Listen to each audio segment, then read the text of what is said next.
شهر رمضان الذي أنزل فيه القرآن. السلام علیکم ورحمۃ اللہ وبرکاتہ. محترم سامعین، تذکیر بالقرآن کے 6 ایپیسوڈ میں آپ کا استقبال ہے. انشاءاللہ آج سورہ انفطار کا ترجمہ اور مختصر تشریح بیان کی جائے گی. آئیے ہم اس کا آغاز کرتے ہیں. اعوذ باللہ من الشیطان الرجیم، بسم اللہ الرحمن الرحیم. اذا السماء انفطرت وإذا الكواكب انتثرت وإذا البحار فجرت وإذا القبور بعثرت علمت نفس ما قدمت وأخرت يا أيها الإنسان ما غرك بربك الكريم الذي خلقك فسواك فعدلك في أي صورة ما شاء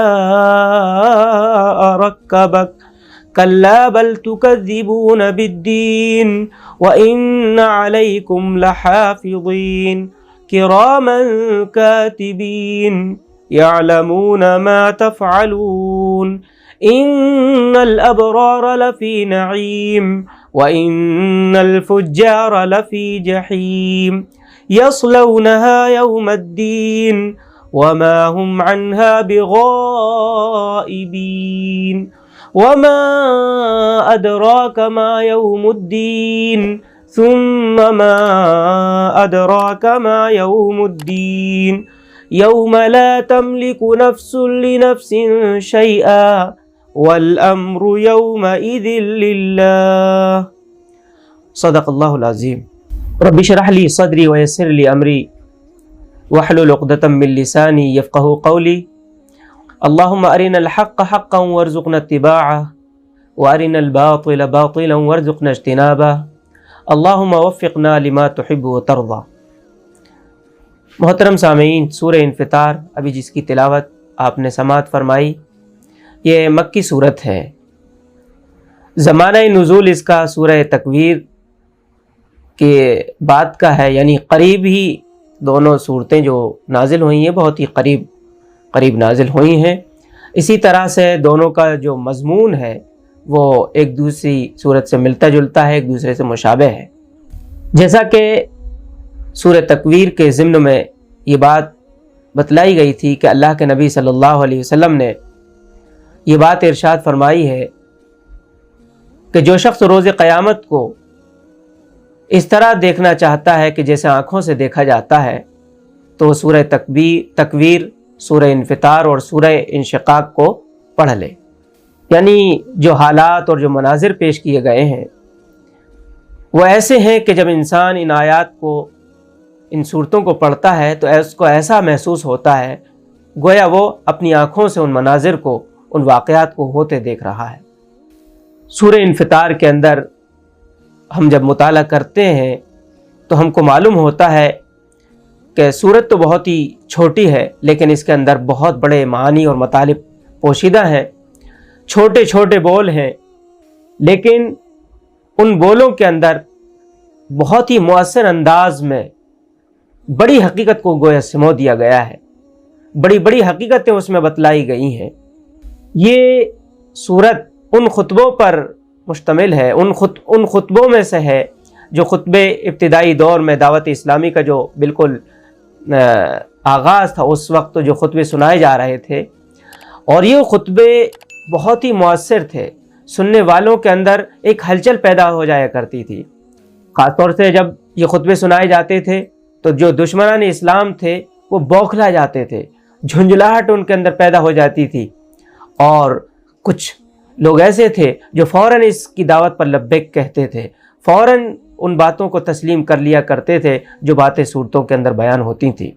انسان کی اصلاح کے لیے یہ بہت ہی ضروری ہے کہ قیامت کے تعلق سے اس کا یقین، اس کا عقیدہ جو ہے بہت مضبوط ہو. اس لیے ہم دیکھتے ہیں کہ قرآن مجید کے اندر بار بار قیامت کا ذکر آتا ہے، بار بار انسان کو سمجھایا جاتا ہے، بار بار اس کے تذکرے کیے جاتے ہیں تاکہ انسان کے ذہن میں آخرت کا یقین اور ایمان اچھی طرح سے پختہ ہو جائے، اچھی طرح سے بیٹھ جائے، اس کو یہ احساس ہو جائے کہ اس دنیا سے ایک دن ہم سب کو جانا ہے، اور کل قیامت کے دن اور آخرت میں ہم سب کو اللہ کے سامنے حاضر ہونا ہے اور اپنے کیے کا حساب کتاب دینا ہے۔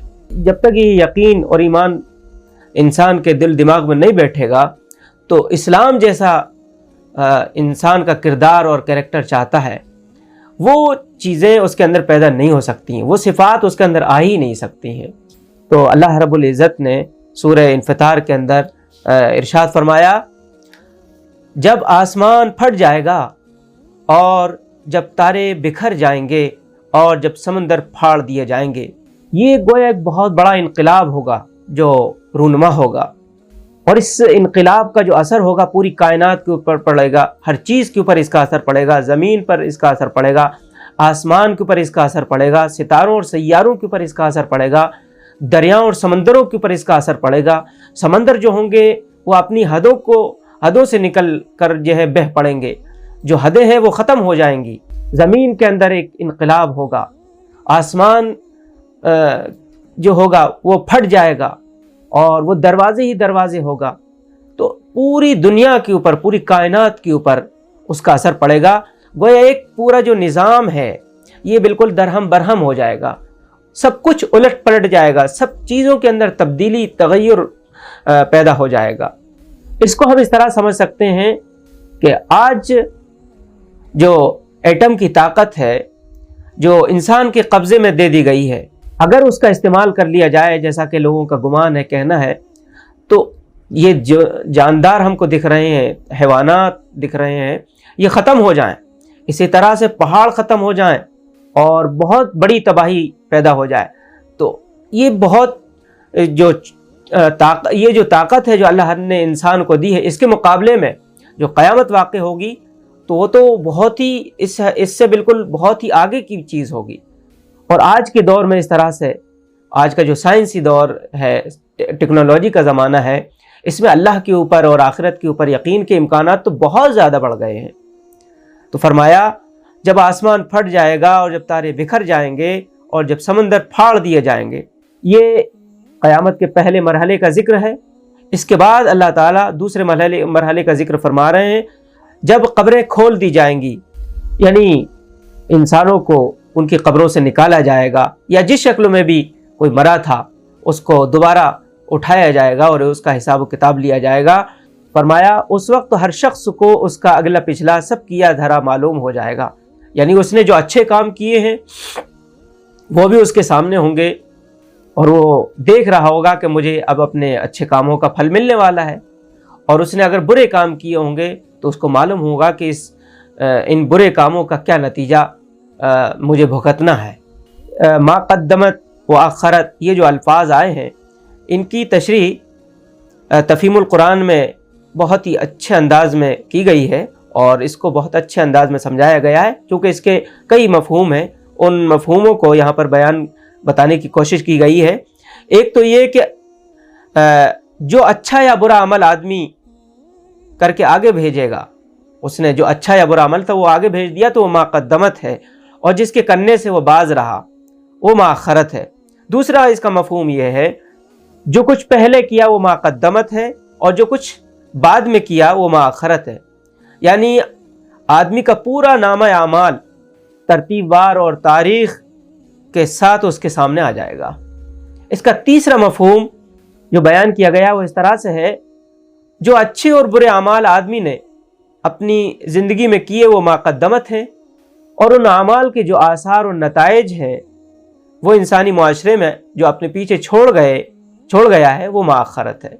تو اس وقت جو ہے انسان سب کچھ اعمال اپنے سامنے دیکھے گا اور ان کے نتائج کو بھی گویا وہ دیکھ رہا ہوگا۔ آگے اللہ تعالیٰ نے فرمایا، اے انسان، کس چیز نے تجھے رب کریم کی طرف سے دھوکے میں ڈال دیا، جس نے تجھے پیدا کیا، تجھے نکسک سے درست کیا، تجھے متناسب بنایا، اور جس صورت میں چاہا تجھ کو جوڑ کر تیار کیا۔ یعنی انسان کو چاہیے تھا کہ وہ اپنے محسن کا احسان مند ہوتا، اس کا شکر گزار ہوتا، لیکن اس کو شرم نہیں آتی ہے اس کی نافرمانی کرتے ہوئے، اپنے مالک کی مرضی کے خلاف کام کرتا ہے اس کو شرم نہیں آتی ہے، اپنے خواہشات کا غلام بنا ہوا ہے، اپنی مرضی کا غلام بنا ہوا ہے، اس کو شرم نہیں آتی ہے. یعنی اس طرح سے وہ ناقدری اور ناشکری کرتا ہے اور اللہ تعالیٰ کی نعمتوں کی وہ ناقدری کرتا ہے. یہ اللہ تعالیٰ کا اس کے اوپر بڑا کرم ہے، اس کا احسان ہے کہ وہ جو کچھ چاہتا ہے کرتا ہے، اپنی من مرضی میں جو کے مطابق زندگی گزارتا ہے. لیکن اللہ تعالیٰ اس کی فوراً پکڑ نہیں کرتے ہیں. اللہ تعالیٰ اس کو مہلت دے رہے ہوتے ہیں، اس کو ڈھیل دے رہے ہوتے ہیں، لیکن وہ اس مہلت کا غلط فائدہ اٹھا رہا ہوتا ہے. اس ڈھیل کا وہ غلط فائدہ اٹھاتا ہے.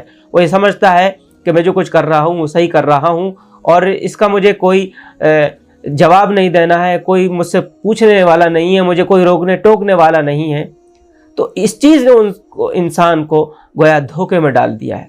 لیکن انسان ان تمام باتوں پر اگر غور کرے، اپنی پیدائش کے اوپر غور کرے، اپنے آپ کے اوپر غور کرے، تو اس کا یہ رویہ جو دیکھنے کو ملتا ہے وہ یہ رویہ دیکھنے کو نہ ملے، اس کا رویہ بالکل تبدیل ہو جائے.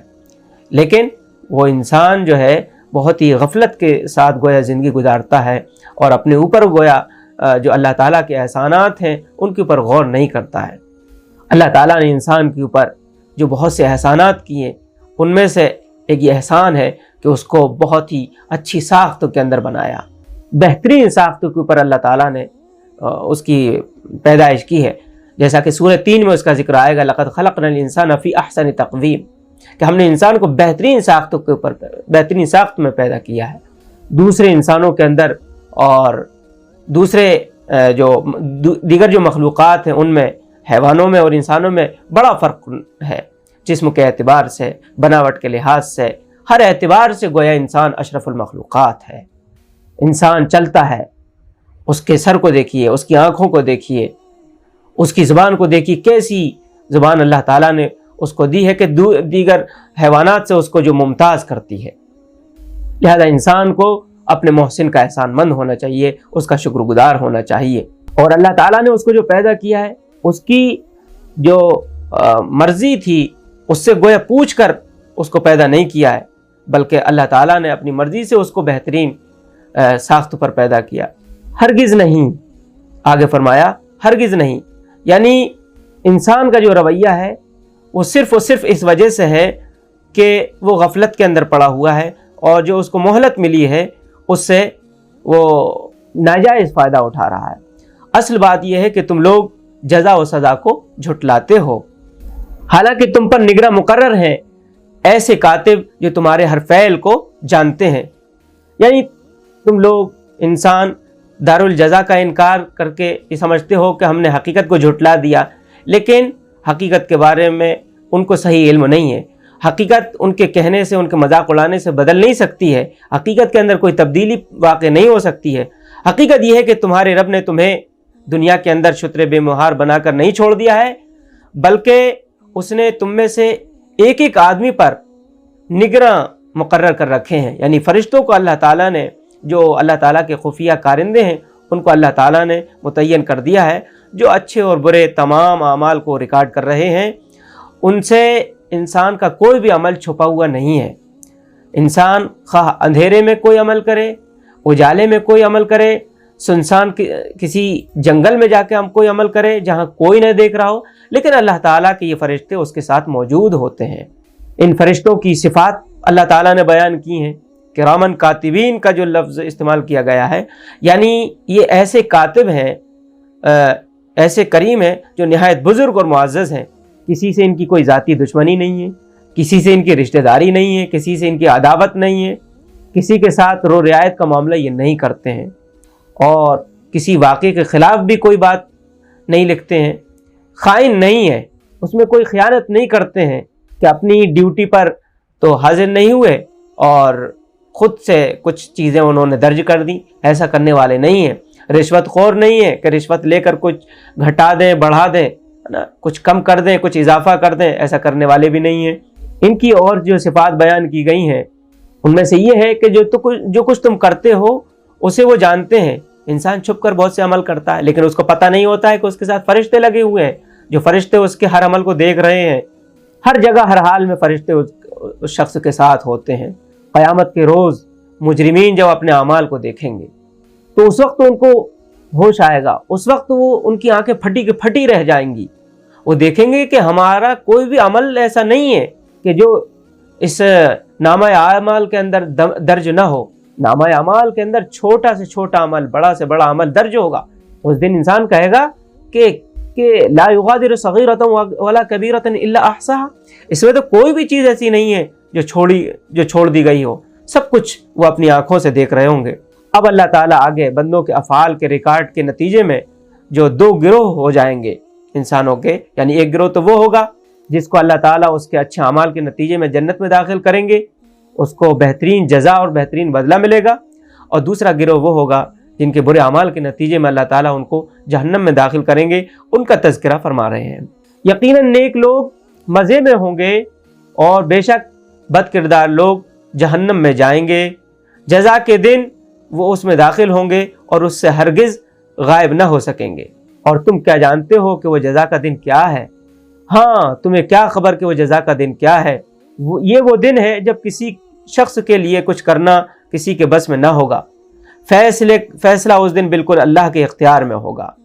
ایک غلط عقیدہ، غلط فہمی جو انسان کے اندر پیدا ہو جاتی ہے، جس کی وجہ سے انسان عمل میں کوتاہ ہو جاتا ہے، عمل سے غافل ہو جاتا ہے، وہ یہ ہے کہ انسان یہ سمجھتا ہے کہ یہ کچھ ہستیاں ہیں جن سے میری وابستگی ہے، یہ مجھے بچا لیں گی، یہ میری سفارش کر دیں گی اور میں ان کا دامن پکڑ کر جنت میں چلا جاؤں گا۔ تو اس کی یہاں پر وضاحت کر دی گئی کہ یہ وہ دن ہوگا جب کسی شخص کے لیے کچھ کرنا کسی کے بس میں نہ ہوگا۔ ایسا نہیں ہو سکتا ہے کہ کوئی کسی کے لیے اڑ جائے اور اللہ تعالیٰ سے یہ کہے کہ میں تو اس کی سفارش کروا کر ہی یہاں سے ہٹوں گا، یعنی وہ یہ کہے کہ یہ میرا عزیز ہے، یہ میرا بہت ہی قریبی ہے، اس لیے تو اس کو تو بخشنا ہی ہوگا، ہے نا۔ تو خواہ یہ دنیا میں کیسے ہی برا عمل کر کے آیا ہو، ایسا نہیں ہوگا۔ اللہ تعالیٰ کے سامنے کسی کو مجال نہیں ہوگی کھڑا ہو سکے، جیسا کہ سفارش اور شفاعت کے تعلق سے پیچھے بھی تذکرہ آ چکا ہے سورہ نبا کے اندر کہ اللہ تعالیٰ جس کو اجازت دیں گے، جس کے بارے میں اجازت دیں گے، وہی کھڑا ہو سکتا ہے، اور سفارش اور شفاعت اسی کے حق میں قبول ہوگی اس شخص کی جو کم از کم کلمہ گو ہو، گنہگار نہ ہو، توحید کے اوپر اس کا ایمان ہو، آخرت کے اوپر اس کا ایمان ہو، رسالت کے اوپر اس کا ایمان ہو، وہ حق کا بول بالا کرنے والا ہو، یعنی کلمہ پڑھنے والا ہو۔ تو اللہ تعالی ہم سب کو قیامت کی رسوائی سے بچا لے۔ کل قیامت کے دن ہم اللہ کے سامنے حاضر ہوں تو اس دن کی ہولناکی سے ہم بچ جائیں۔ اللہ تعالی ہمارا شمار جو نیک لوگ ہیں جو مزے میں ہوں گے، اللہ تعالیٰ ان میں ہمارا شمار کرے۔ آخرت کے اوپر ہمارا یقین اور ہمارا عقیدہ مضبوط ہو، اس کے لیے ہم کو چاہیے کہ ہم ان آیات کا مطالعہ کریں اور دوسروں کو اس کی دعوت دیں، دوسروں کو اس پیغام تک پہنچائیں۔ اللہ تعالیٰ ہم سب کو کہنے سننے زیادہ عمل کی توفیق عطا فرمائے۔ آمین وآخر دعوانا الحمدللہ رب العالمین، والسلام علیکم ورحمۃ اللہ وبرکاتہ۔